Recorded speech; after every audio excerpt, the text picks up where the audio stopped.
I say it's two things. It's not what you know, it's who you know. We know this, but it's also not who you know, it's who knows you. Who knows you? And there were lots of people I knew, but there weren't a lot of people who knew me.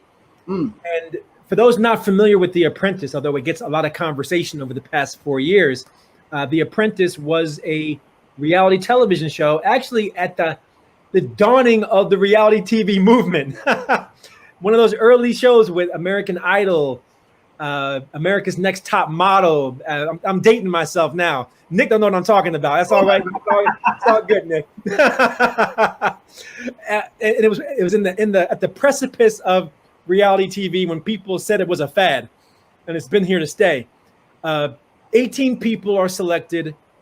18 aspiring business people are selected, and each week we were split into two teams that competed on a business task.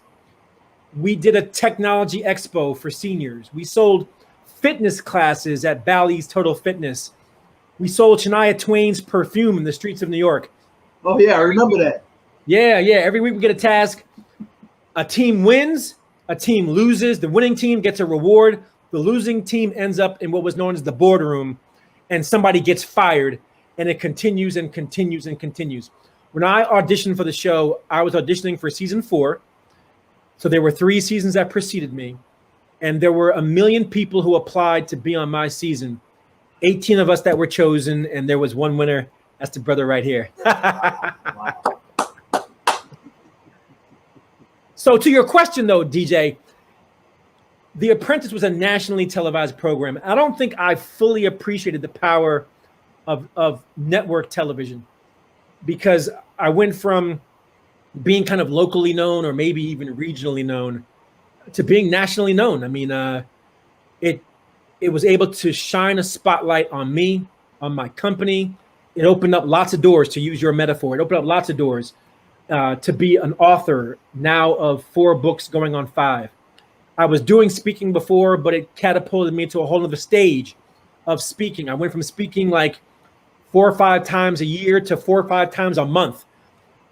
It grew my company, although initially the company suffered because I was doing my apprenticeship after winning the show. When I came back, the relationships, the exposure, the marketing, all of that ended up being a tremendous asset.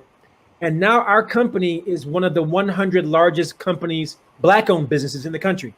We're number 92 on the Black Enterprise BE 100, and we're only going to continue to grow, because where we were last time they released the list, we've only grown even more since then. So it has been a tremendous blessing having been on the show, and I am grateful for the doors it opened. I'm grateful for the image, the positive image of a Black man I was able to project on the show. And even despite all the controversy of Trump over the last 4 years, who I have distanced and denounced over the past 4 years, it's still a source of pride of having been selected and competing and winning that show.